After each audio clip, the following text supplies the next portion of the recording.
section in our series, The Lying Pen of the Scribes. There's something that occurs a couple of times in the book of Exodus, and in Exodus 34:23, this is the one that we'll look at in particular. And there's a commandment there, which also occurs in Exodus 23:17. And I will explain, I need to start by explaining that there were 3 pilgrim festivals. Pilgrim festivals are times when the men in Israel, now men, not the women,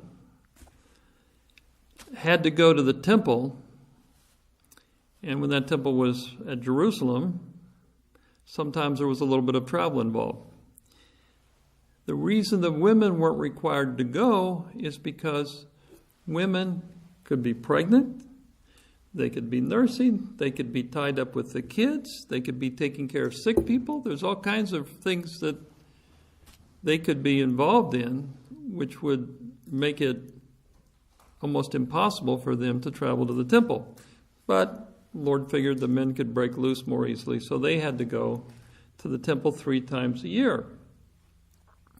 And that's what both of these verses refer to. And these 3 pilgrim festivals where the men were required to go to the temple, the first one was in the spring, and that, of course, was Pesach, or Passover.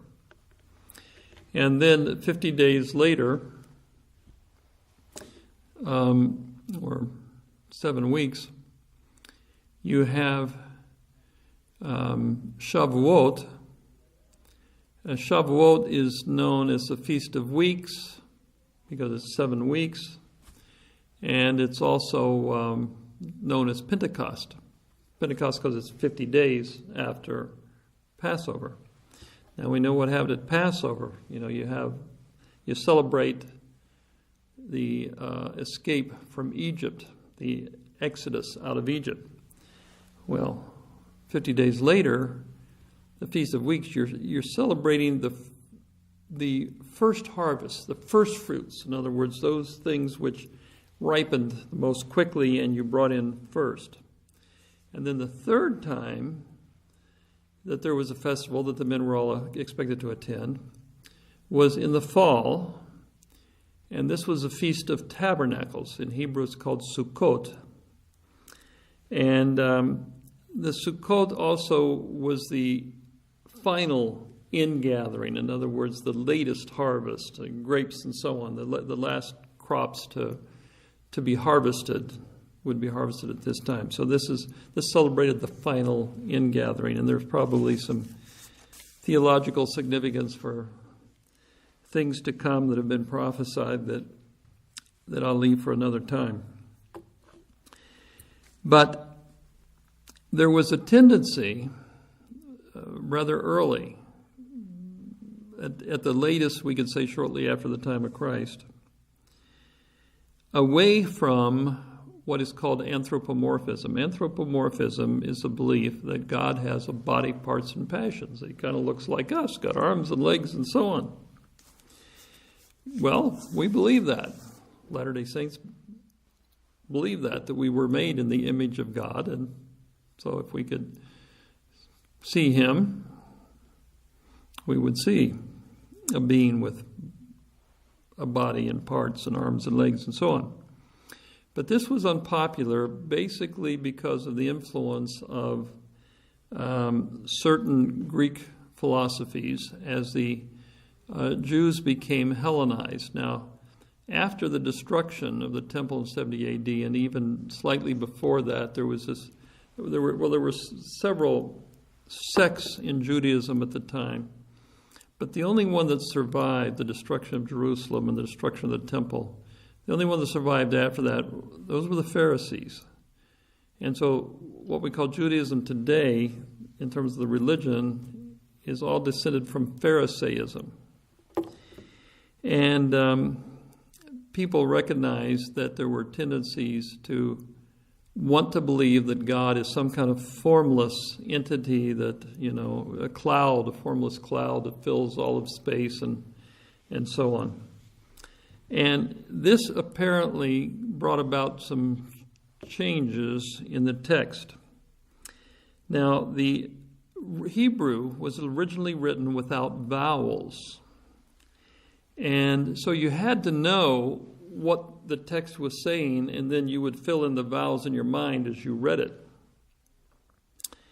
The vowels were not put in until many, many, many years after the original text was written. This came about between the 7th and the 10th centuries A.D. And so when we're talking about, books of Moses, for example, this is a very long time after this stuff was originally written. And if you read the text without the vowels, particularly Exodus 34:23, I'm going to read the Hebrew. Shalosh pa'amim, 3 times. Bashana, a year, 3 times a year. And then there's this word right here.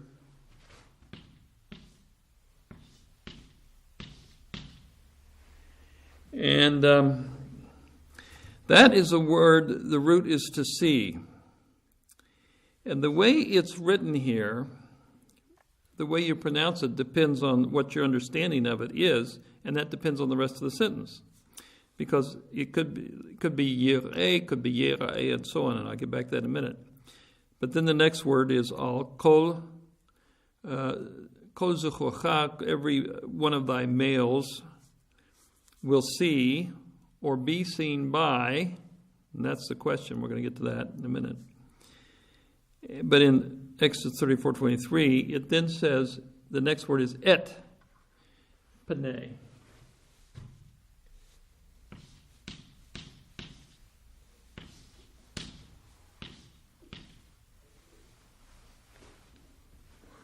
Okay.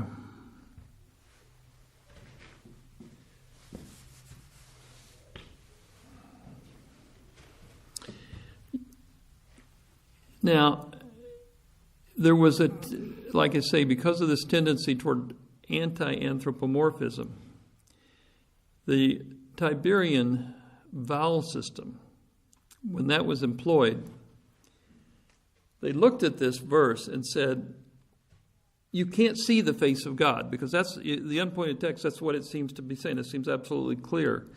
Yir'eh et pnei Adonai, or Ha'adon Adonai Elohei Yisrael. Well, we can't have that, because if you can see the face of God, that means God has body parts and passions and so on, and we absolutely can't have that. And so what they did, they put in vowel points, because like I say, the way this should be pointed would be Yir'eh. Yir'eh. They said, no, we can't have that, because that says he will see the face of God. So instead, they put in different vowels. Ye, ra, e. Ye, ra, e means he will be seen. Well, then what do you do with the next word, et? Because that's a sign of the direct object. Oh, well, that's a little bit of a problem. Well, so for some reason they left it alone, but in there's another word et which can mean with. He will be seen with the face of the Lord. Yeah, you got to really force it to get that. But in Exodus 23:17, which is kind of part of this holiness code or whatever, and more often read, they apparently even changed it. They could do what they wanted with the vowels, but they really, really, really didn't want to change the consonants, because those had been handed down for many, many centuries. But apparently they did here, because instead of et, the sign of the direct object, they changed one letter so the word went from et to el. So it would fit a little better. El means to. Well, he will appear to. 3 times a year, every one of thy males will appear to God. So it's the person who's being seen, not God, you see. And that means that God can still be this formless cloud that nobody can see. But in other manuscripts, for example, the Samaritan manuscript, it's not El. It's still Et. And so this is an example of that, of how the theology leads to bad theology means that you sometimes have to change even the written scriptures if you're going to bring things in line with your theology, if your theology is not in line with those scriptures. Now, one more thing I'll say about this, because this would be of interest particularly to Latter-day Saints. And that is that when I saw this, it reminded me of a Babylonian ceremony where people went to one of their temples, and there was one particular ceremony where a person was introduced to the god, whatever god of the city might have been, whether it was Marduk or Babylon or somebody else. And there was apparently some kind of a curtain, and the supplicant would come up here and reach, and the god would reach out and take him by the hand and pull him through. And in fact, I published an article on this some years ago, but they might have had a statue there with a handout or something like that, or I don't know. I suppose they could have had a person portraying the god, who's behind that curtain, sort of thing. But this concept was there in Babylon that you could see the god, and this was apparently still the concept in our own Hebrew Bible, that 3 times a year every male would go to Jerusalem to see the face of the Lord God. Now say Lord God. The Lord again here is Yahweh, as I explained in a previous clip. Yahweh or Jehovah is what Latter-day Saints recognize as the premortal Christ, as being the God of Israel. Thank you.